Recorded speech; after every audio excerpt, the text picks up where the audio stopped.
Sim, dá para ver aí embaixo. Tá legal. Bom, gente, então tá. Bom dia para vocês. Hoje é a nossa aula 20, olha só. Tá quase acabando já. Tem essa aula e tem mais uma ou duas sobre grafos direcionados. Talvez só faça uma aula, tá? E a gente já acaba a matéria. Essa aula de hoje eu vou dar continuidade ao que eu falei na aula passada, sobre grafos planares, né? Bom, na aula passada a gente viu a primeira definição de grafos planares, vimos também algumas definições e consequências delas, né, como face, grafo dual, e com isso aqui a gente conseguiu garantir algumas coisas em relação a grafos planares. Por exemplo, o somatório do grau das faces, né, e aquelas outras consequências também que relacionavam aresta e vértice. Era uma intuição que inclusive o Luiz comentou, né, que se o grafo é planar, será que tem alguma relação de arestas e vértices? Então isso que a gente conseguiu fazer no final. Também a gente conseguiu mostrar a relação de Euler e consequências. Aliás, essas consequências de vértices e arestas têm também relação com a relação de Euler, né? E vimos demonstrações, né, exemplos de grafos que não são planares. Vimos que K5 não é planar, vimos que K33 não é planar. Na verdade, no início da aula a gente começou falando sobre isso, né? E vocês lembram como a gente demonstrou que K5 não é planar, K33 não é planar? O K33 eu não cheguei a escrever explicitamente a demonstração, porque é muito análogo ao K5, mas ambas as demonstrações usam a curva de Jordan, né? Então, existe um resultado que diz se você tem uma curva fechada, pega um ponto dentro, pega um ponto fora, necessariamente o segmento que une esses dois pontos cruza a curva, ela corta a curva, né? Então, essa curva, basicamente, é um ciclo que a gente, olhando num grafo, que a gente consegue fazer e olhando o que fica faltando, né? Depois que você cria um ciclo, você vai chegar à conclusão que arestas vão ter que se cruzar. Essa é a análise que a gente faz no K5 e no K33. Vocês lembram, né? No K5 a gente começa de um triângulo, porque é necessário ter um triângulo ali no K5. Esse triângulo define para a gente uma curva de Jordan. E agora a gente analisa os outros pontos. Ou vão estar dentro, estar fora, e como é que vão ser essas relações aí. Isso é o que a gente fez lá no passado. O K33 é muito similar, só que ao invés de pensar num triângulo, que a gente sabe que não tem triângulo, né? Pai é bipartido, então é de um C4. A partir desse C4, você analisa o que sobra dos vértices que ainda faltam entrar nesse seu desenho, e você vai concluir também, usando fortemente esse resultado da curva de Jordan, que você vai ter cruzamento de arestas. Tá? Bom, outras consequências é o seguinte: se você tem um grafo que é planar, então todo subgrafo é planar. Isso é claro? É intuitivo? Até botei uma demonstração, mas é bem intuitivo isso, não é? Você tem um gráfico que é planar, então qualquer subgráfico que você pega dele é planar. Como seria um argumento para isso daqui? Ou você, aliás, primeiro, vocês enxergam isso? Vocês concordam com isso?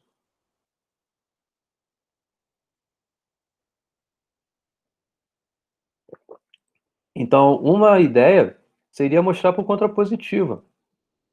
É, a contrapositiva é o quê? Você tem um grafo que possui algum subgrafo que não é planar. Você quer concluir, então, que o grafo não é planar, certo? Então, por contrapositiva, a gente pode supor que existe esse grafo, e esse subgrafo é o H, que ele não tem uma representação plana. Você pode tentar aqui de várias formas, você não vai ter como fazer essa representação plana dele, porque ele não é planar, tá? Então, como o H não é planar, então tem pelo menos duas arestas que se cruzam em qualquer desenho que você faça de H, tá? Agora, o que que isso aqui em G quer dizer no grafo original, né? No gráfico que você está querendo concluir que ele não é planar. Então, como todas as arestas de H também existem em G, então as mesmas arestas que se cruzam em H vão se cruzar em G, certo? Isso aqui é bem direto, né? Então porque em G você tem mais arestas ou mais vértices. Então, essas mais arestas, elas não melhoram as arestas que já existiam em relação ao cruzamento. Esses mais vértices também, eles necessariamente vão ter que ter novas arestas ali para eles. Então, as arestas que cruzavam vão continuar se cruzando aqui em G, certo? Então, o G não é planar. Tá claro isso? Então, o corolário que tem em relação a esse lema é que todo grafo G planar não possui como subgrafo o K5 e nem o K33. Beleza? Então, se G é planar, G não tem como subgrafo o K5 nem o K33. Então, como seria uma análise para a gente saber se o grafo ele é planar ou não? O que a gente poderia fazer? Eu dou o grafo para vocês, e aí, esse grafo é planar? Mesmo que esteja cruzando as arestas, existiria alguma outra forma de eu conseguir desenhar sem ter cruzamento de arestas? Como é que você poderia responder essa pergunta olhando só para esse corolário, sem pensar no que tenha mais?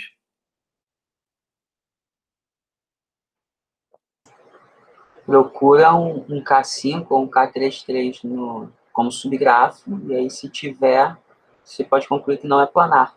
Isso aí. Beleza. Então, nenhum dos dois são planários, né? Então, pronto. Se existe, é muito útil para a resposta negativa, né? Se você tem um grafo ali que ele existe o K5, você sabe, e ele é um subgrafo, o K5, esse pedacinho, não é possível você ter um desenho planar dele. Então, quer dizer que todo o grafo também não vai ser possível. Ou o K33, né? Então, é um lema direto, mas que aumenta um pouco essa nossa análise em relação à identificação de grafos planares. Porque antes, até a aula passada, a gente só sabia que K5 não era planar, a gente sabia que K33 não era planar. Agora, quais outros exemplos de grafos planares que eu consigo garantir? Aqui tem uma infinidade de exemplos, certo? Tá, então, beleza. Uma outra coisa que existe é a subdivisão de um grafo, tá? Então, qualquer grafo que eu consigo. Aqui é um pouco diferente do que eu defini para vocês na prova, lembra? Na prova eu falei de subdivisão de grafo, que na verdade era quando cada aresta ela era subdividida uma vez. Aquilo era a subdivisão do grafo. Agora aqui essa definição de subdivisão ela é um pouco mais geral. É quando qualquer grafo obtido a partir de um grafo pela inserção de vértices de grau 2 nas suas arestas. Então, você pode ter uma subdivisão ali, sendo uma aresta sendo subdividida mais de uma vez, ou uma aresta nem sendo subdividida, tá? Então aqui é um exemplo de subdivisões. Aqui tem vértices cinzas, tem vértices rosas, tá? O grafo é a união desses dois conjuntos de vértices e as arestas aqui são as que unem os vértices, né? Tá? Então esse grafo ele, ele contém uma subdivisão de K5, certo? Esse aqui, ele contém uma subdivisão de K33. Tá legal?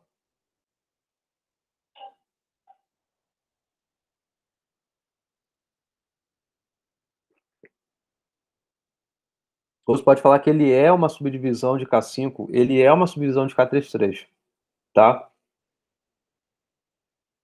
Então, é você pegar um grafo, aqui eu estou pegando K5, estou pegando K33. E eu tô inserindo vértices aí em algumas arestas. Estou inserindo vértices em arestas. Você pode redesenhar esse grafo aqui puxando essa aresta para fora, essa aresta aqui para dentro, esse vértice para fora, esse vértice aqui para dentro, mexer no seu desenho e ficar um desenho bagunçado. Mas se você consegue reconfigurar esse desenho, basicamente, né, eliminando esses vértices aqui e as arestas associadas a eles, juntando os vértices aqui, você está voltando atrás, né? Se você consegue voltar atrás e chegar no K5, então você tem o K5 como subdivisão aí. Aliás, você tem um grafo obtido de uma subdivisão de K5, tá? Aqui é a mesma coisa em relação ao K33. Beleza? Se você pode inserir quantos versos quiser em uma aresta. Pode, pode. É um processo de subdivisão aqui, né? Você pega uma aresta e subdivide. Você pode pegar de novo essa aresta e subdividir quantas vezes você quiser, tá? Então, um outro resultado que existe é o seguinte: se G não é planar, então toda subdivisão de G não é planar, ou é não planar. tá? Assim como a gente viu em relação a ser subgrafo, aqui também a gente vai ter em relação ao seu subdivisão, tá? Então, se G não é planar, toda subdivisão de G não é planar. Entenderam isso que está escrito? Você pega um grafo que não é planar. Agora subdivide as arestas aí. Quantas vezes você quiser subdividir. Então você tem como consequência que esse grafo resultante não é planar. Olhando aqui para o desenho, a gente sabe que o K5 não é planar. Então, subdividindo o K5, obtendo essas subdivisões aqui do K5, a gente tem a conclusão que esse grafo que ficou no final também não é planar. Entenderam essa intuição?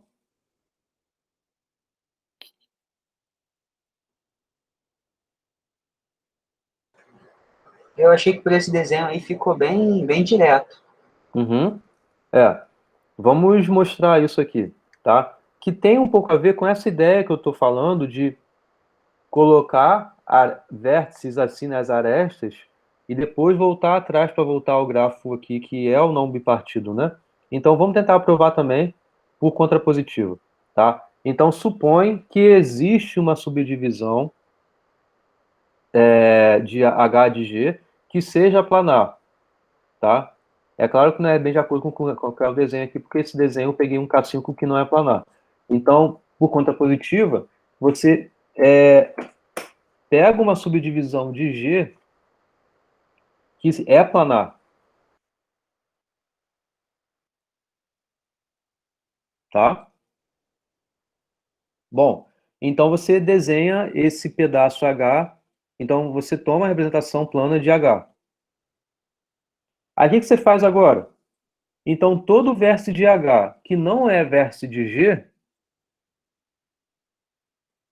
você tem que existem dois vértices aí vizinhos a ele, porque lembra que a subdivisão você adiciona vértices em uma aresta, então esse vértice aqui ele passa a ter grau 2, tá? Então você vai e você remove essa aresta, você remove esse vértice aqui. Então você remove esse vértice que era vizinho AV e era vizinho AW, né? O U é esse que foi adicionado aí. Você vai e remove ele. Ao remover, as arestas também saem, né? Porque saem as arestas que vão até ele quando você remove o vértice. Mas aí você vai adicionar a aresta VW. Então seria você remover esse vértice, então essa aresta some, mas essa aresta ela passa a existir. A que vem daqui até aqui. Então você está meio que voltando para esse pedaço que é planar, certo? Aliás, você está indo para esse grafo que é planar, né? Então você está removendo, tá? Bom, e adicionando, né? Então, como VUW é uma representação plana, né? Esses três vértices aí, você tem essas duas arestas, é uma representação plana. Então, a aresta também, só que na verdade não existe mais U, mas que vai direto de V para W, também não possui cruzamento com outra aresta.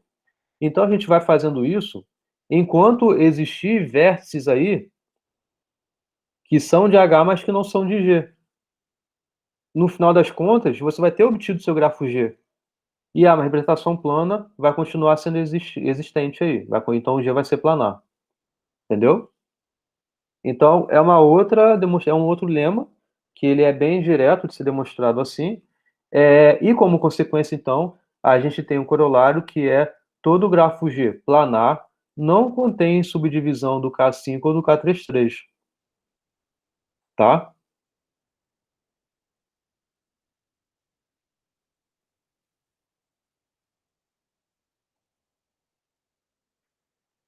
Então,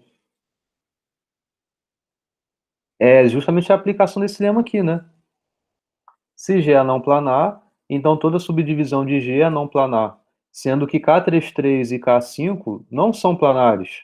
Então, se G é planar, G não contém como subdivisão o K5 e nem o K33, tá? Não contém subdivisão do K5 ou do K33. Uma aplicação disso, tá?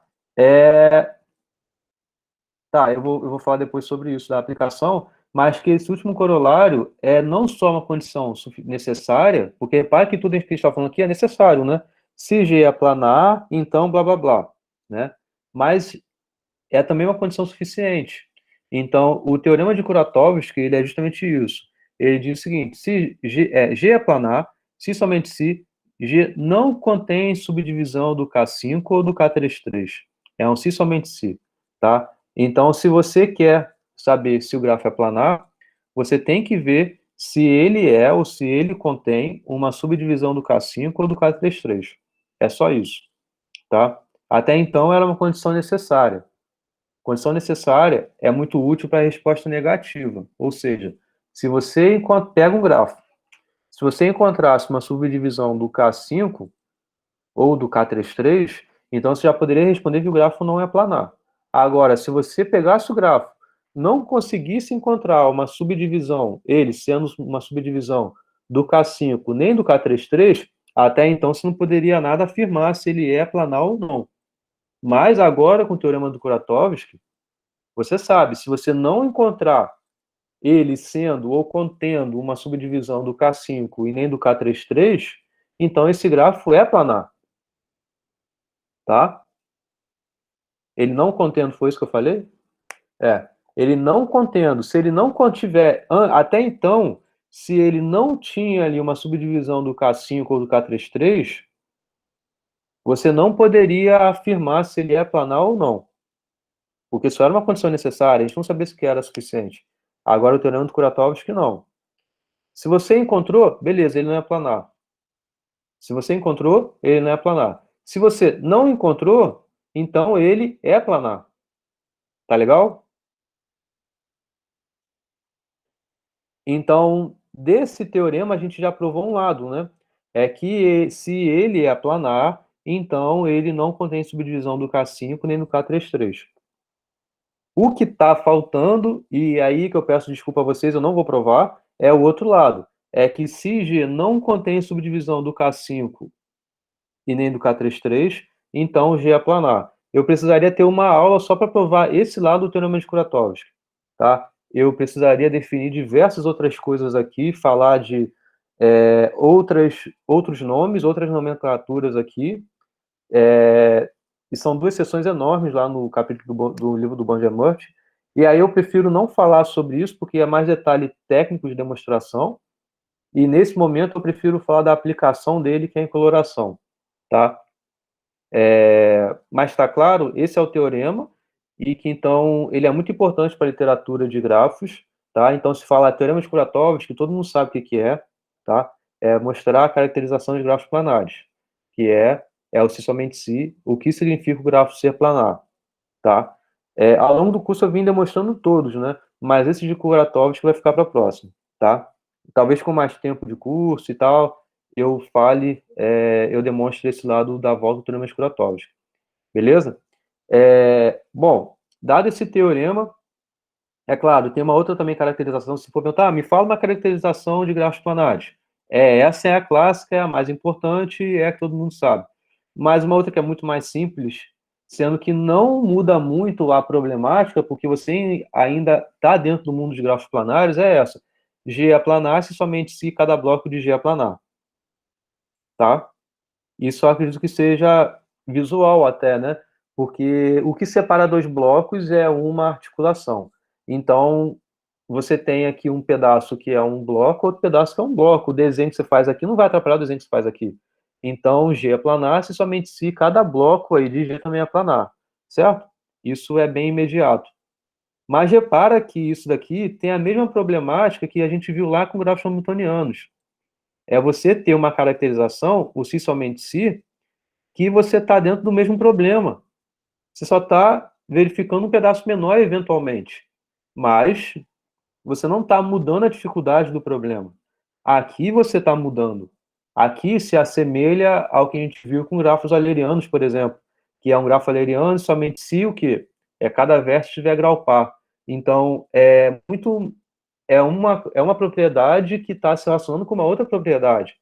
Aqui são as mesmas propriedades que estão se relacionando entre si. A gente só está mudando o grafo. O que aqui era o grafo todo G, aqui é cada bloco de G, certo? Então não ajuda muito isso daqui.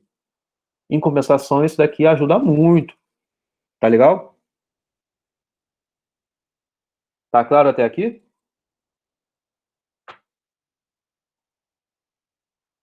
Arnaldo já está respondendo, né? Edmundo, Luiz, Bianca.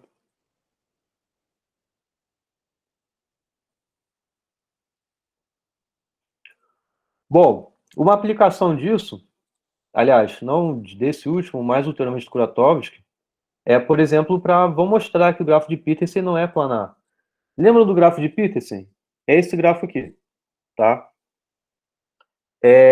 Se eu quero saber, então, se o grafo não é planar, ou se ele é planar, né? Você tem que ver se tem alguma subdivisão aí, tá? Do K5 ou do K33. Então, a ideia aqui é a gente verificar que esse grafo, ele contém uma subdivisão do K33, tá? Então, conter uma subdivisão é que tem algum pedaço dele que ele é uma subdivisão, tá? Ou seja, você pode remover algum vértice aí da história e talvez nesse pedaço que sobrou, você ver que de fato ele é uma subdivisão do K33. Nesse caso aqui, ó, o que a gente faz? A gente remove esse vértice B, tá? Removendo esse vértice B, sobrou esse grafo aqui, tá? Eu odeio quando isso aqui acontece, ó. Tá? Vocês estão vendo que o grafo está andando? Ó, ó, ó, ó, ó. Viram? Desculpa a falta de tempo que eu sempre faço na correria. Eu tenho um toque com essas coisas de LaTeX quando se mexe assim. Era só pular a linha lá na aparição das figuras e tal. Mas enfim, eu acabei de baixar, não vi PDF, só vi na hora, e quando a gente vai passando no scroll, não vê essa mudança. Tá, mas então, agora você vai reparar, né? Então, a gente removeu o vértice B.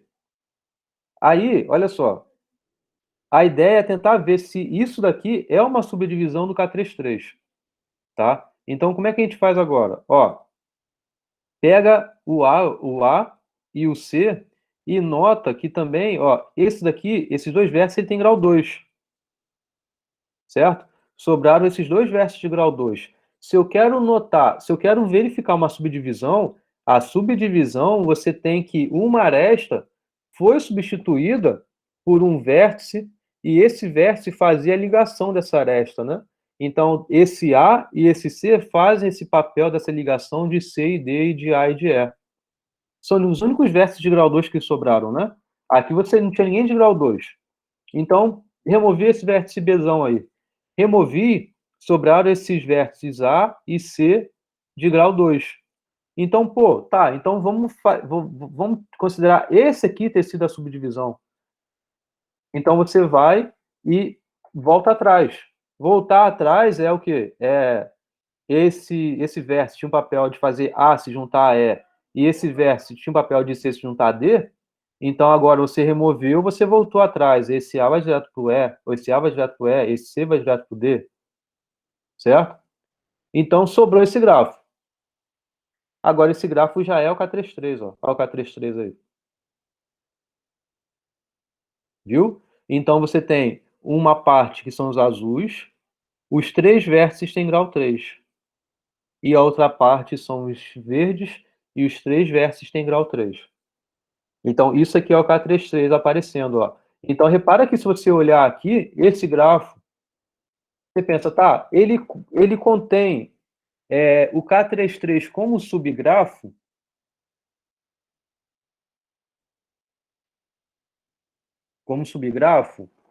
hein? Contém o K33 como subgrafo? Não.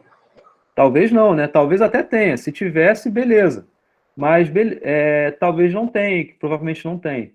Então, por exemplo, aqui seria um vértice que poderia estar numa parte,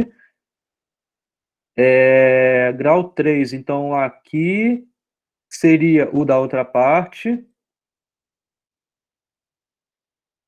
aqui seria da outra parte, e aqui seria da outra parte. Agora, Concordam? Eu peguei um qualquer, peguei um vértice qualquer, só, tá, vamos supor que tem um subgrafo aí que seja o K33. Então, ó, se eu tomei esse vértice numa parte, os seus vizinhos têm que estar na outra parte. Então, esse e esse estão na outra parte, beleza, eles podem estar porque eles não são vizinhos entre si. Agora, você tem que ter um outro vértice que seja vizinho aos três ao mesmo tempo, mas não tem, certo?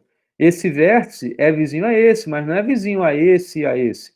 Esse vértice é vizinho a esse, mas não é vizinho a esse e a esse. A mesma coisa para esse, a mesma coisa para esse, a mesma coisa para esse, a mesma coisa para esse. Então, você poderia pensar agora no contrário. Pega esse vértice aqui dentro, como ele é autocomplementar, né? Então, ele é autocomplementar? Acho que é. Mas como aqui dentro é um C5 e aqui fora é um C5, eles são bem simétricos, tá? Não vou falar bobagem aqui, mas enfim, eles são bem simétricos em relação a isso. Então você poderia talvez pensar essa outra análise, que é pegar em uma parte esse vértice. Então os vizinhos dele tem que estar na outra parte. Esse cara tem que estar na outra parte, esse cara tem na outra parte, esse cara tem que estar na outra parte. Com isso, você tem que ter um outro vértice que seja vizinho a esse, a esse e a esse ao mesmo tempo. Ficou um rostinho, né? Aqui, ó. Dois olhos, o nariz e a boca. Então, você tem que. Esse cara aqui não pode, porque ele é vizinho a esse, mas não é vizinho a ambos. Vocês viram isso, né? Já está claro para vocês isso? Que o K33 não é subgrafo desse grafo. Então, aquele primeiro lema que eu falei com vocês, ele não foi útil aqui. Mas você ter a subdivisão do K33 é mais indigesto, talvez, né? Demora mais, mas, em compensação, ele é mais útil. E realmente ele é o que você tem que olhar. Se você olhar, se já encontrou um subgrafo que ele é o K33 ou é o K5, ok, esse grafo não é planar. Mas pode ser que ele não tenha o K33 ou o K5 como subgrafo e ainda assim ele não seja planar. Isso ocorre porque pode ser que ele tenha como subdivisão pode ser que ele seja uma subdivisão, ou que ele contenha uma subdivisão do K5 ou do K33, como a gente viu aqui. Tá legal? Ok? Então é isso. Além do Teorema de Kuratov, que hoje eu quero falar para vocês, é sobre coloração. Tá? Hoje é uma aula que eu acho que vai até acabar mais cedo, não tem muito mais coisa para falar. Mas é o seguinte, é um assunto muito importante, que é o que a gente tem de coloração para grafos planares. Tá? Na aula passada, a gente mostrou um resultado, que até o Edmundo comentou lá durante a aula, se tinha alguma coisa a ver com isso daqui. Na aula passada, provamos que se G é planar, então o grau mínimo é no máximo 5. E aí, isso daqui a gente consegue provar alguma outra coisa em relação à coloração de vértices? Então a resposta é sim. Então a gente consegue provar, por exemplo, que todo grafo planar é sexcolorível. Tá? Bom, uma estratégia para provar isso é sexcolorível, eu estou falando aqui em coloração de vértices, tá? Se fosse aresta, como eu já falei os dois assuntos, coloração de arestas e coloração de vértices, eu falaria 6 aresta colorível, se fosse de aresta. Quando eu falo 6 colorível, K colorível, eu estou me referindo à coloração de vértices somente, tá? De vértice é sempre mais diretão. Quando é aresta, a gente sempre põe uma aresta para poder identificar que é a aresta que a gente está querendo tratar, tá? Mas um primeiro resultado é mostrar que todo grafo planar é 6 colorível. Bom, uma estratégia que a gente consegue fazer isso é por indução em N. Indução em grafos, ele aparece toda hora, né? E geralmente o que a gente faz em indução em grafos aliás, com qualquer indução é assim, né? Base, hipótese, passo. Quando eu falo em grafos aqui, na hora do passo, geralmente a gente faz, eu vou chegar lá, tá? Mas é você tomar um grafo qualquer, remove um vértice ou remove alguma coisa de modo a cair numa classe ou num grafo de um tamanho que a hipótese esteja satisfeita. Essa estratégia é um pouco diferente até de algumas outras induções que a gente tenha visto em outras disciplinas. Muitas das vezes a gente pega a hipótese e adiciona alguma coisa de modo a chegar no caso seguinte. Aqui a gente pensa muito o contrário, tá? Eu chamo a atenção para isso porque isso é uma coisa que a gente vem fazendo desde o início do curso, né? Pega um grafo qualquer que não satisfaz a hipótese, remove alguma coisa e o que sobrou satisfaz a hipótese. E agora você compara a consequência do que é satisfazer a hipótese com o que seria pela adição de volta do que você removeu. É tudo assim. Qualquer demonstração por indução em grafos é assim, tá? Então, isso daqui é uma indução no número de vértices. Primeiro, a gente tem que ver a base, né? Bom, para todos os grafos planares com no máximo 6 vértices, concordam que o teorema é trivialmente verdadeiro? Porque você quer mostrar que todo grafo é 6 colorível. Se você tem um grafo com no máximo 6 vértices, você dá uma cor qualquer aí, uma cor distinta para cada vértice. Então, você tem no máximo 6 vértices, então no máximo 6 cores você vai ter usado. Se você tem um grafo com 5 vértices, qualquer grafo com 5 vértices, ele é 6 colorível. Dá uma cor para cada vértice, uma cor distinta, ou você vai ter usado 5 cores. Então, isso é 6 colorível. Beleza? Então, qualquer grafo com no máximo 6 vértices, o teorema é trivialmente verdadeiro. Tá? Então, isso aí é a base. Aí, a hipótese. Assuma que todos os grafos planares com no máximo n menos 1 vértice sejam 6 coloríveis. 6 coloríveis. Isso aqui é a mesma coisa se eu falasse todos os grafos com menos do que n vértices. Isso é um outro jeito que eu poderia falar, que eu até falei em outros momentos. Tá? Então, assuma que todos os grafos planares com no máximo n menos 1, ou seja, com menos do que n vértices, sejam 6 coloríveis. Tá? O que a gente faz agora? Como eu estava falando, pega um grafo planar com n vértices. Tá? Alguma ideia do que fazer aqui agora, daqui para frente?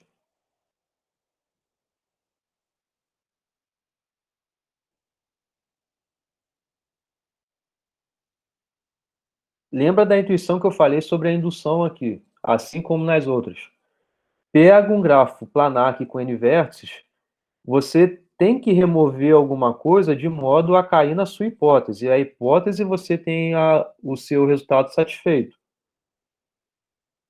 Mas aí, alguma intuição de como eu continuar aqui, de como a gente pode continuar?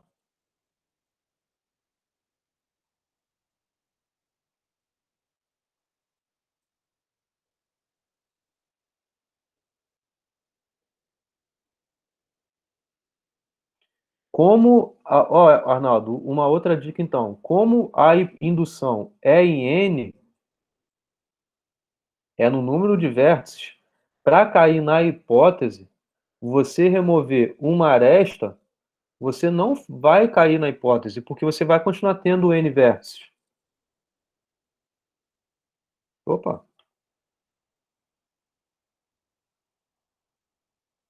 entendeu isso que eu falei?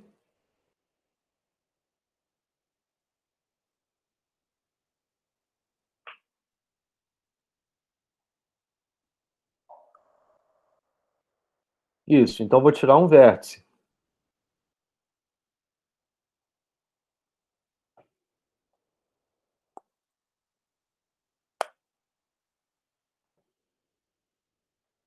Identificar subgrafos de tamanho no máximo N. Talvez, mas no máximo N não, né? Acho que você quer dizer no máximo N menos 1, né? Mas aí o que falta, Luiz, é como é que eles vão se relacionar em relação a essas colorações aí. Porque você colorir um pedaço, conseguiu separar de modo a ter um subgrafo aqui e de modo a ter um subgrafo aqui.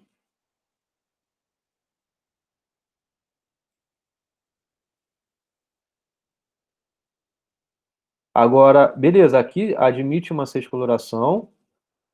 Ô, caramba, eu não quero. E aqui tem uma sexcoloração. Agora, e as arestas que atravessam aqui? O que você tem que. Será que uma cor que você deu para um vértice aqui, como a gente estava olhando só esse pedaço em particular, ele não vai ter a mesma cor de um vértice que é vizinho a ele? Então, tem que cuidar dessas coisas, né? Entendeu? Então, a gente tem que ter um cuidado maior. O que que a gente faz? Como eu estava falando, aí ficou um coraçãozinho, ó. A gente remove um vértice para cair na hipótese. Só que a gente não vai remover um vértice qualquer.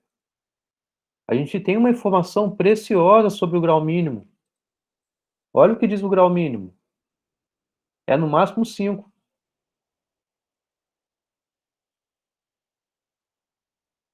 A gente tem um gráfico que ele é planar.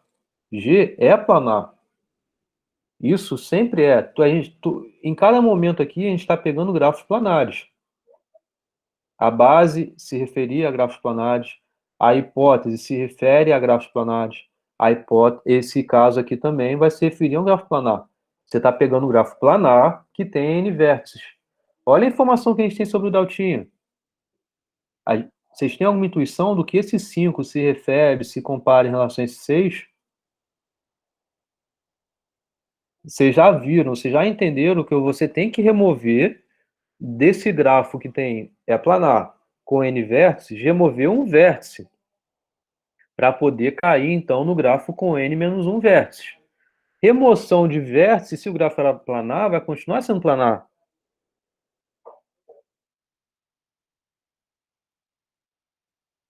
Certo?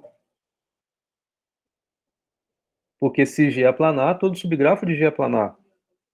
É algo que a gente já provou lá atrás. Então, como G é planar, então existe um vértice aí de grau no máximo 5. Isso é a consequência que a gente provou na aula passada. Então, o que a gente faz? Remove esse cara. Será que isso aqui ajuda agora? Ô, que susto, mano. Tá, tchau. Será que isso ajuda alguma coisa? Removi um vértice U que tinha grau no máximo 5. O que eu faço agora? O que você tem no que sobrou? O que sobrou, ele tem 6 cores ali. Ele é 6 colorível, tá? Então, o que sobrou, o G sem esse vértice U, é 6 colorível. Tá legal? Agora você olha U. U, ele tem grau no máximo 5, né? Se ele tem grau no máximo 5 e você quer usar 6 cores para colorir todo o grafo, esse vértice pode receber uma cor que está, até se ele tiver grau 5. Se você tem os 5 vizinhos dele com cores distintas, ainda assim tem uma cor que resta para ele ali. Tipo isso aqui, ó.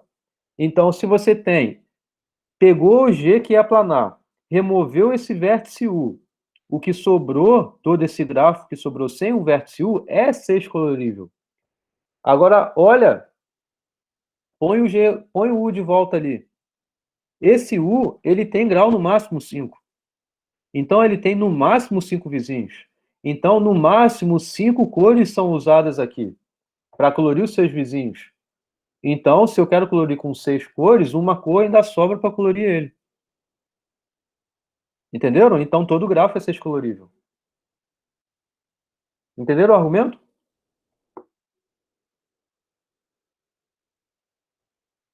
Legal, né? Luiz, Professor, Sim. pode falar, Luiz. se quiser falar, porque eu acho que a minha dúvida talvez demore mais. Não, pode falar. Tudo bem. Tá. Todo vértice U vai ter grau menor ou igual a 5. Todo vértice U vai ter grau menor ou igual a 5, não. O grau mínimo é menor ou igual a 5. Ah, Você tá. pode ter um grafo planar com um grau grandão,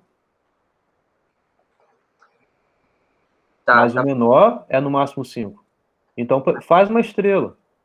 Esse vértice aqui, o central da estrela, ele tem grau n-1. E esse grafo aqui é planar. Desculpa essa aresta dupla aqui, não era para fazer assim não, tá? Foi só para... Bom, você entendeu, né? Entendi. Mas o grau mínimo é no máximo 5. Aqui no caso o grau mínimo é 1. Deltinha é 1.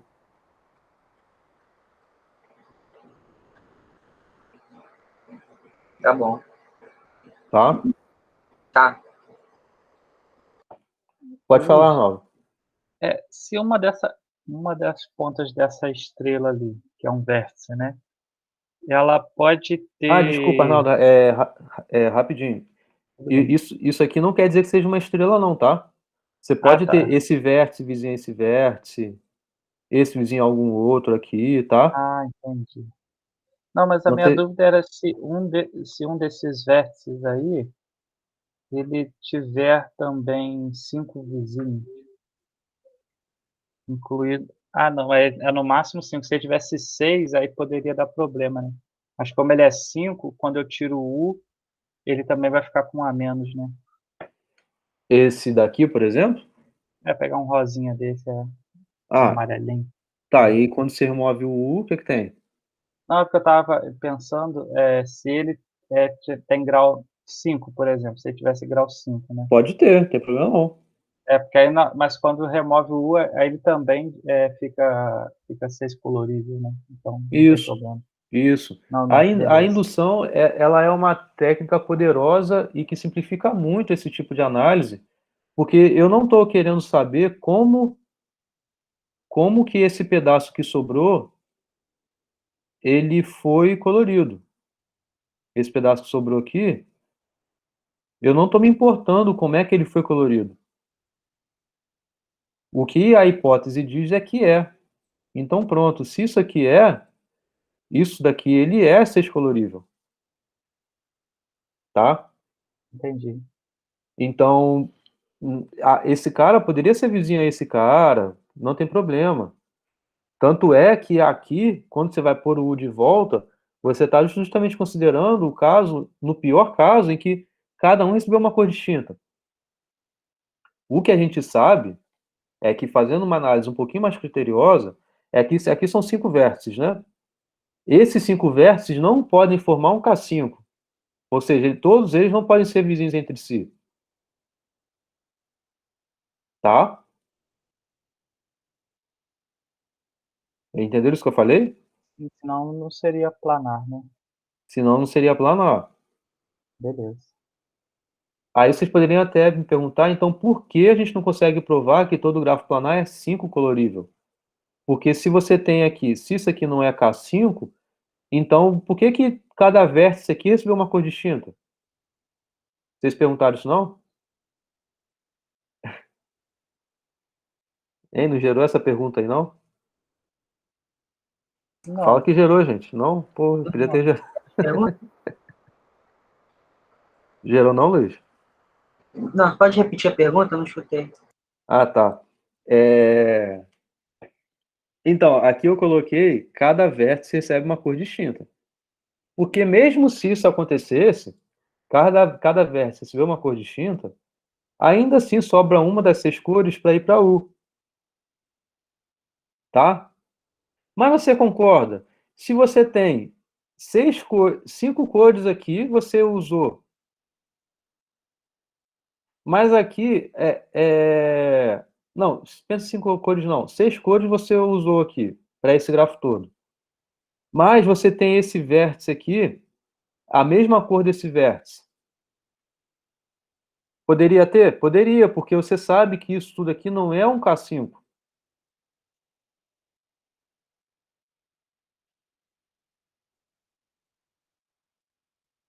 Concorda que esses 5 vértices aqui não formam um K5?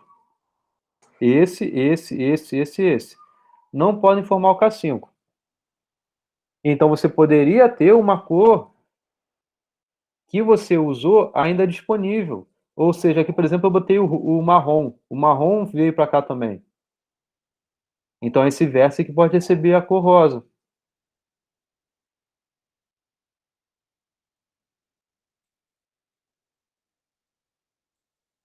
Você sabe que o grau mínimo ele é no máximo 5, certo? Será que esse mesmo tipo de análise não seria suficiente para mostrar que todo grafo planar é 5 colorível? Porque você sabe que aqui, ó, se não, como não tem K5, então duas cores que estão aqui, aqui e aqui, podem ser iguais? Nessa coloração que eu dei aqui na hipótese, que eu assumi, tá, o que sobrou é 6 colorível, mas ainda em relação a esse vértice, eu só tenho 5 vértices vizinhos a ele. Então, mesmo se eu desse uma cor distinta para cada vizinho, sobraria uma das 6 cores para cá. Só que tenta avançar um pouco essa ideia em pensar em colorir com 6 cores, mas com... E não colorir com 6 cores, mas com 5 cores. Repara que esses 5 vértices aqui não podem formar um K5. Então, é direto você falar que se não forma um K5, então necessariamente você tem duas cores que podem receber a mesma cor, porque eles não são vizinhos.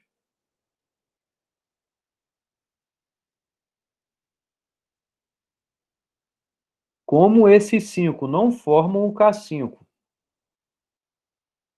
então necessariamente dois vértices aqui não são vizinhos.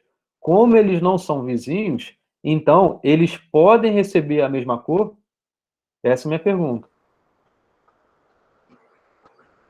Eu acho que não necessariamente, porque pode ser que ele tenha mais vizinhos, e aí os outros recebam outras cores.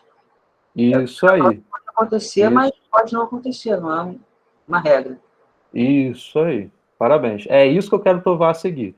Repara que se a gente quiser provar, porque eu fui bem frouxo, né? Eu dei uma cor distinta para cada vértice aqui. Mas por que que dois aqui eles têm que receber cor distinta? Por que que eles não poderiam receber a mesma cor, já que eu sei que não tem K5? Já que eu sei que esses dois aqui não são vizinhos, por exemplo.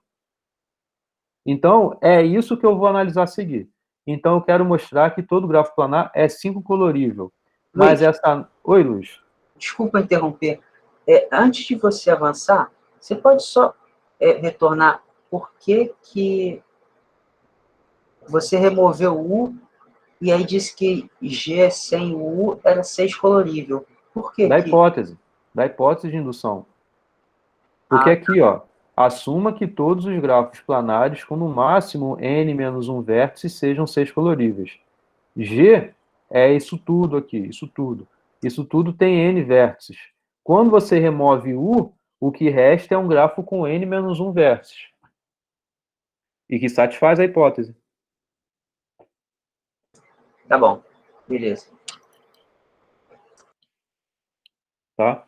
Então, eu quero provar agora que todo grafo planar é 5 colorível. Tá? Essa demonstração tem um pouco a ver com essa intuição que eu tentei passar aqui. Eu acho que o Luiz entendeu o que eu falei. Agora os demais entenderam?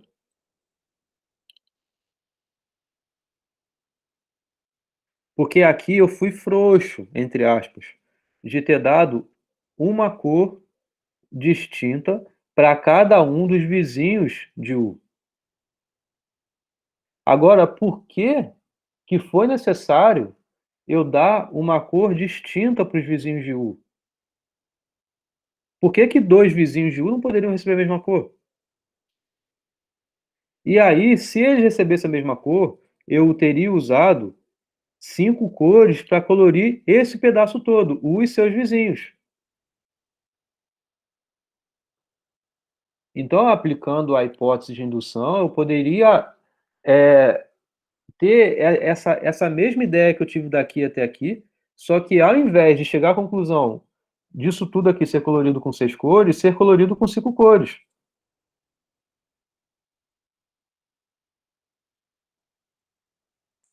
Então, eu vou conseguir analisar isso, mas não é tão direto assim. Não sei se está sendo tão direto que eu estou falando para vocês. Vocês estão meio quietos? Mas é rapidinho que tem uma professora querendo falar comigo.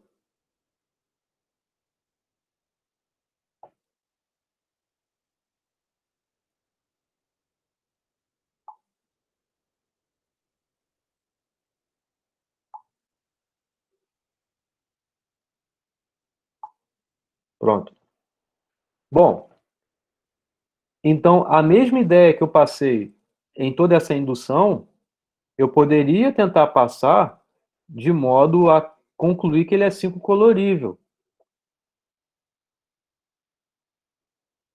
Aí aqui seria, para todos os grafos planares com no máximo 5 vértices, o teorema é trivialmente verdadeiro.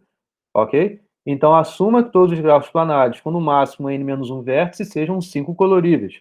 Tome um grafo G planar com n vértices. Remova de G, que é planar, um vértice U de grau no máximo 5. Então, pela hipótese, tudo que sobrou aí é 5 colorível. Como o grau dele é no máximo 5, você tem que ter no máximo 5 vizinhos dele. Agora, você tem necessariamente 2 vértices com a mesma cor, porque eles não são vizinhos. Então, você usou de 5 vizinhos, você usou 4 cores. Porque repara, aqui, por exemplo, eu dei amarelo, porque esse cara não é vizinho a esse. Não, eu tenho K5, então necessariamente eu tenho uma não aresta aqui para um par de vértices qualquer que você pegue. Tá? Então, você usou 4 cores, 5 vizinhos, e ainda tem uma cor para dar para esse U. Acabou a demonstração. Isso está correto? Aliás, entenderam o que eu falei?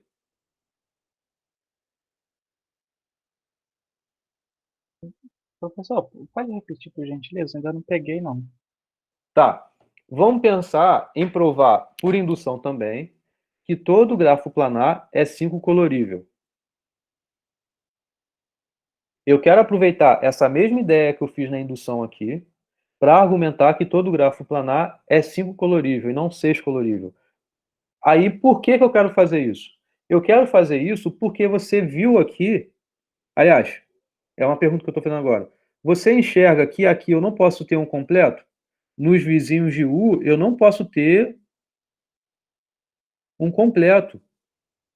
Porque se eu tivesse um completo aqui, você teria um K5, certo? Você teria o K5.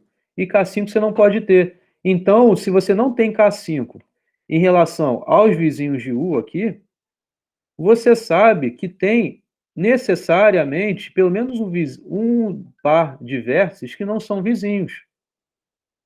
Eles não são vizinhos. Se eles não são vizinhos, então você poderia pensar, eles não são vizinhos, então eles podem receber a mesma cor. Então aqui, por exemplo, o que está amarelo aqui, dá amarelo para esse aqui também.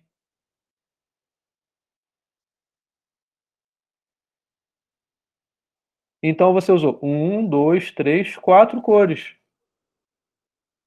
Usou 4 cores porque você tem um par de vértices que não é vizinho, que não forma adjacente, que não forma uma aresta.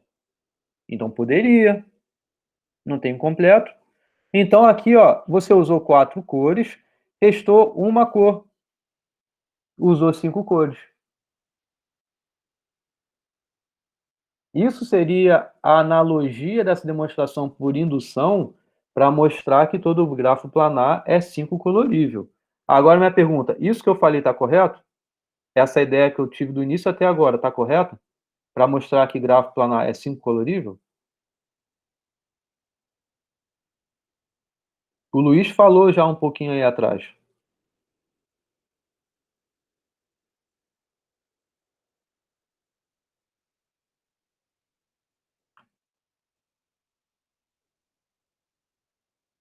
Então, se fosse para esse caso particular de grafo, sim, né?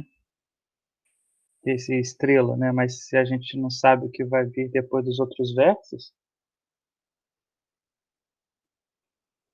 O que quer dizer depois dos outros vértices? se ele vai estar ligado em outros Aqui, por vértices, exemplo, esse rabinho aqui, é, isso aí. Então, por exemplo, aqui eu dei rosa para esse verso que deu amarelo. Tudo bem, pode ser que eles não sejam vizinhos, mas eles não ser vizinhos não quer dizer que eles podem receber a mesma cor, ok? Porque, por exemplo, eu posso ter um vizinho desse cara, ele recebeu amarelo. Um vizinho desse cara, ele recebeu rosa. Então você não pode fazer essa troca de cores assim tão é, ingênua.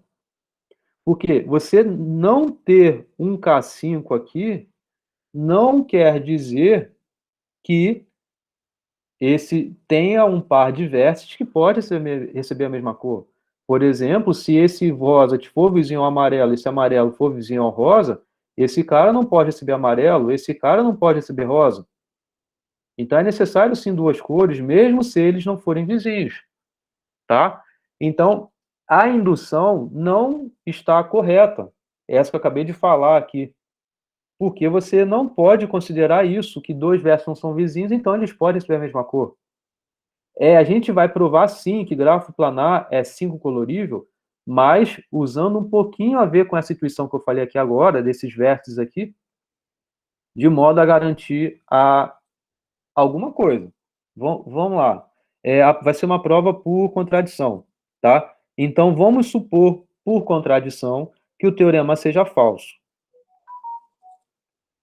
tá?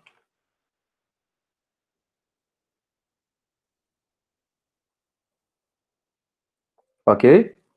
Então, vamos assumir por contradição que o teorema seja falso. Assim, a gente pega um grafo planar que seja 6 crítico, tá? A gente sabe que todo grafo planar é 6 colorível, não é? A gente acabou de provar que é 6 colorível. Então, assume que ele é 6 crítico, que o menor número de cores seja 6. Além disso, que para qualquer subgrafo dele seja 5 colorível, tá? Sabemos ainda que o deltinha é menor ou igual do que 5, do que a gente usou no teorema anterior e o que a gente sabe da aula passada. Tá? A gente sabe que qualquer grafo planar tem um deltinha no máximo 5. Tá? E além disso, a gente sabe que o deltinha é pelo menos 5 desse resultado que a gente viu há muito tempo atrás. Se G é K crítico, então deltinha é pelo menos deltinha menos 1, lembram disso? A gente provou isso lá na aula de coloração de vértices. Tá? Então a gente tem essas duas coisas, ó. Você tem por um lado o deltinha é no máximo 5 e você tem por outro lado que o deltinha é pelo menos 5. Bom, essas duas coisas são verdadeiras, então o deltinha só pode ser igual a 5. Ok? Você tem um menor igual, você tem um maior igual. Então é porque ele é igual, tá? Então a gente tem que o deltinha é igual a 5. Então é em relação a isso que a gente vai analisar. Você já vê esse vértice com grau 5, que tem esse deltinha aí nele. E sejam 5 cores usadas em G menos V, tá? Então você tem o grafo G, você remove esse vértice. Você tem que o que sobra são 5 cores, porque esse grafo que a gente tomou G, ele é 6 crítico. Então qualquer subgrafo dele é 5 colorível. Então a gente consegue colorir G menos V, que é um subgrafo de G, com 5 cores, e essas são as 5 cores, é V1, V2, V3, V4, V5, tá? Então, por isso, né, como assumimos G não ser 5 colorível, então essas 5 cores são usadas nos 5 vizinhos de V, tá? A gente tem que, o que sobrou então, né, ele é 5 colorível, o que sobrou, né, e as 5 cores são usadas nos vizinhos de V, tá? Então, cada vizinho possui uma cor distinta. Porque senão existiria uma cor possível ainda para entrar lá no vértice V. Beleza? Você teria ali um vértice uma cor que não está sendo usada na vizinhança de V, então você vai e põe ele em V. Então, as 5 cores são usadas nos vizinhos de V. Ok? Você tem V, que é o vértice de grau 5. A gente tem que o grafo todo, ele é 6 colorível. E ele é 6 crítico. Então, se você pega V e remove, V esse vértice de grau 5. Sobra um grafo menor, um subgrafo, e como o grafo todo é crítico, esse subgrafo, isso que sobrou, é 5 colorível. É 5 colorível, o V, né, perdão, ele tem grau 5. Então, as 5 cores, eles têm que aparecer nos vizinhos de V. Porque se você tivesse uma cor disponível ainda, você poderia colorir o V com essa cor que está disponível, e você teria que todo o grafo é 5 colorível, não é 6. Tá? Então, você assuma que os vizinhos V sejam, os vizinhos, né, os 5 vizinhos, seja V1, V2, V3, V4, V5, e eles estão dispostos numa ordem, eles estão no sentido horário. Então, tem o V1, V2, V3, V4, V5. Tá? E cada VI recebe a cor VI. Cada VIzinho, cada vértice VIzinho recebe a cor Vzão I. Então, o vértice VI, V1, recebe essa cor 1. O vértice V2 recebe essa cor V2. O vértice V3 recebe essa cor V3. Tá legal? Então, tá mais ou menos assim. Tá? Você tem V, que ainda não está colorido, e você tem 5 vizinhos dele. V1, V2, V3, V4, V5. A gente sabe que necessariamente as 5 cores aparecem na vizinhança de V, porque se não aparecesse, o V poderia receber essa cor que não está aparecendo na vizinhança, e você teria aí que todo o grafo ele é 5 colorível, mas a gente está assumindo que ele não é. Ele é 6 crítico. Então ele é 6 colorível, tá? Bom, então vamos dar continuidade a isso. Vamos pegar o subgrafo induzido pelas cores I e J. Esse é o G e J, tá? Então, nota que VI e VJ, ou seja, pega dois vizinhos aqui de V, por exemplo, aqui e aqui. Esses dois vizinhos aqui, eles necessariamente, eles devem estar numa mesma componente conexa. Então, caso contrário, você poderia trocar as cores.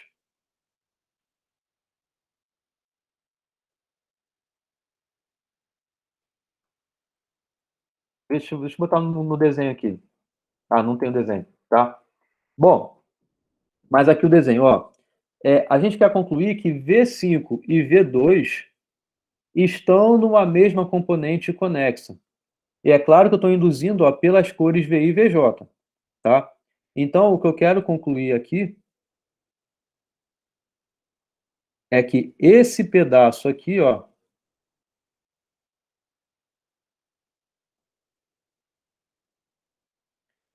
ele é uma componente conexa, tá? Esses dois vértices aqui.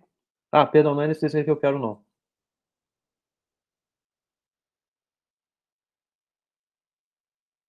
Esse aqui eu quero. Esses dois vértices aqui, eu quero concluir que eles estão na mesma componente conexa,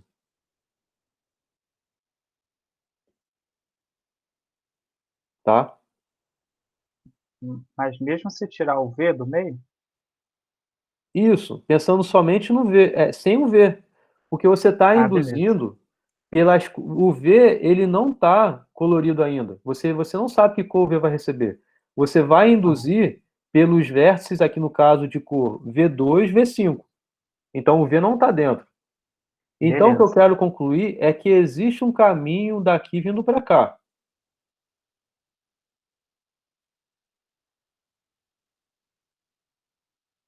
Porque se não existisse, você poderia trocar a cor de um deles. Se eles estivessem em componentes distintas, qual é o último desenho que eu botei? Foi esse aqui, né?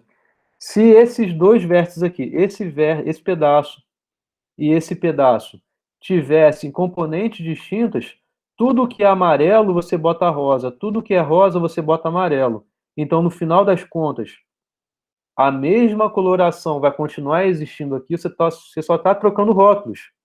Você não está alterando aqui. Se eles estivessem em componentes distintas, então você poderia, em um pedaço desses, por exemplo, aqui, tudo que é amarelo você põe rosa, tudo que é rosa você põe amarelo. Em toda essa componente conexa aqui.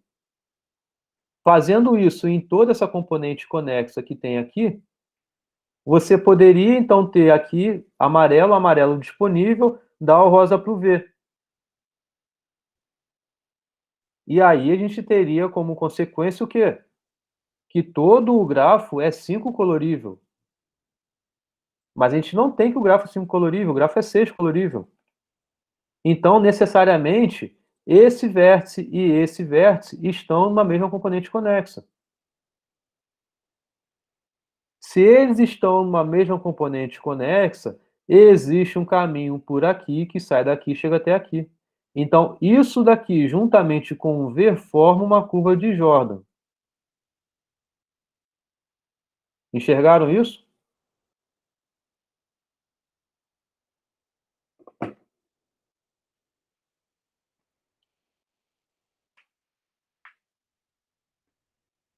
Luiz? Entendi, sim. Entendeu? Uhum. Edmundo aí, tá quieto. Mas beleza. Ó, então, a gente conclui que V5 e V2 estão na mesma componente conexa. Porque se não tivesse, justamente isso que eu falei, se eles não tivessem numa mesma componente, é porque eles estariam em componentes distintas. Eles estariam em componentes distintas, então você conseguiria fazer uma rerotulação de um pedaço. Pega um pedaço, muda as cores ali. O que é amarelo vira rosa, o que é rosa vira amarelo. Vai funcionar também, porque você só está mudando o rótulo, trocando de um por outro. Como consequência, esse vértice aqui vai ter a mesma cor desse vértice aqui, então vai restar uma cor disponível para ele. Então, eles têm que estar numa mesma componente conexa. Eles estão numa mesma componente conexa, existe um caminho daqui por aqui. Esse caminho que existe daqui, vindo aqui por fora, chegando até aqui, do V5 para o V2, juntamente por V, é uma curva de Jordan. Agora, com essa curva de Jordan, lembra que a gente estabeleceu o sentido horário dos vértices V1, V2, V3, V4, V5? Então, a curva que tem do V5 até o V2, usando o V, né? Então, V vindo por aqui, aqui, aqui, necessariamente o V1 está dentro e o V4 está fora. Então, isso conclui que V1 e V4, eles estão também numa mesma componente conexa, pelo mesmo argumento que a gente tem que V5 e V2, a gente conclui que também estão numa mesma componente conexa, certo? Porque se não tivesse, teria uma cor disponível aqui dessas 5 para ir para V, então o gráfico todo seria 5 colorível. Então, V4 e V1 necessariamente estão na mesma componente conexa também. Então, você tem uma curva cruzando com o segmento aqui. O caminho que você tem de V1 até V4, não passando por V, repara que V ainda não foi colorido, existe um caminho aqui por fora, indo de V4 até V1, a gente vai concluir, então, que um segmento vai cruzar com o outro. Então, a gente conclui que o grafo não é planar.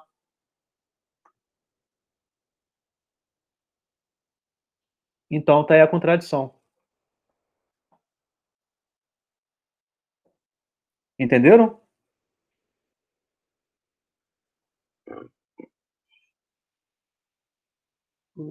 O professor, Sim. só uma dúvida. Se eu pegasse V5 e V1, aí quando eu formasse a curva de Jordan, Uhum. Eu peguei propositalmente, né? Aí, beleza, ah, tá, você poderia pegar o V5 e o V1. Tá, tudo bem. Aí depois você pega o V2 e o V5. Isso acontece para qualquer par de vértices que você pega aqui. entendi. É porque eu imaginei que se eu pegasse V1 e V5, quando eu fizesse a curva, a região interna não ia ter vértice para cruzar, né? Não ia, mas aí você tem que fazer essa análise para qualquer par de vértices. Então, para qualquer par de Ah, vértices que entendi. tem aqui, eles têm que estar numa mesma componente conexa. Então tem que servir para Então, todo acaba mundo. que você vai, em algum momento, chegar numa curva aí que vai estar um dentro, outro fora, Beleza. tá? Por exemplo, você poderia pegar o V2 e o V5 e passar ele aqui por fora. Ainda não ia atrapalhar o V1 e o V5. Mas agora o V3 e o V4 estão dentro dessa curva que você formou e o V1 está fora. Então você vai ter o cruzamento aí.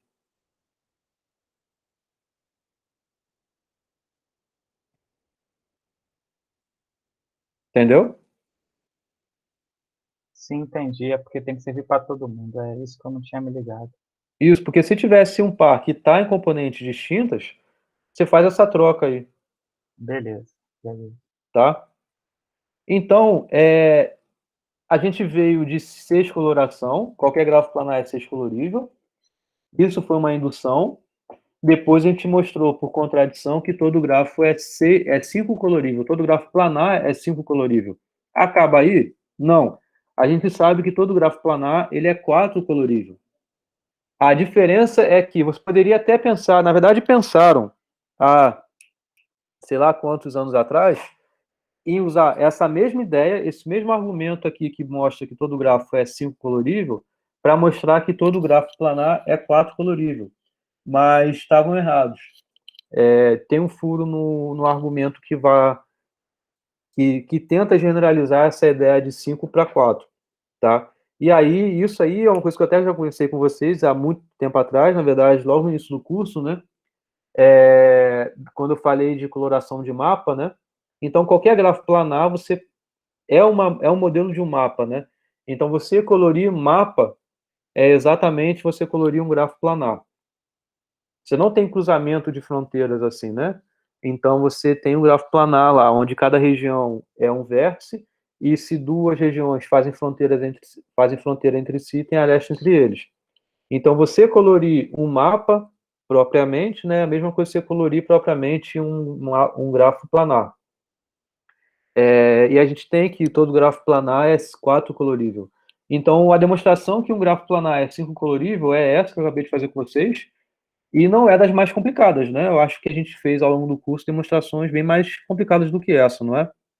É uma demonstração bem padrão, assim, pensando em contradição, né? Não tem muito mistério aqui.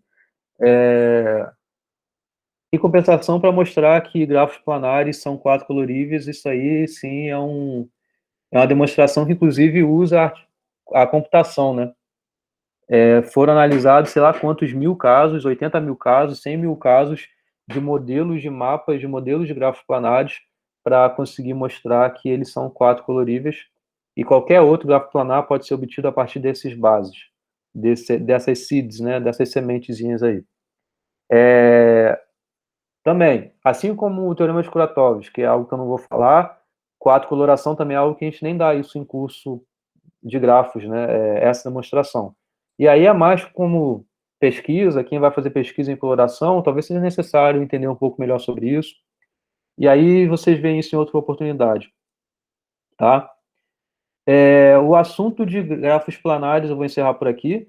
Na próxima aula é quinta, né? Então eu vou falar sobre grafos direcionados e talvez já termine o assunto de grafos direcionados. E aí, se eu conseguir terminar na quinta-feira, na semana que vem a gente tem terça e tem quinta que é só de revisão. Aí eu não tenho conteúdo para falar. E aí a prova acho que é na outra terça, não é isso? Ou é na outra quinta? Acho que ainda tem mais um dia. Enfim, a gente vai vendo isso daí, tá? Tudo bem? Alguma pergunta, gente, dessa aula de hoje? Algum comentário? Estão satisfeitos?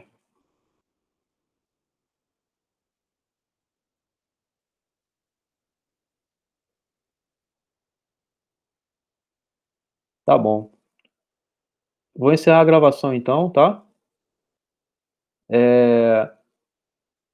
E aí, quinta-feira a gente se vê.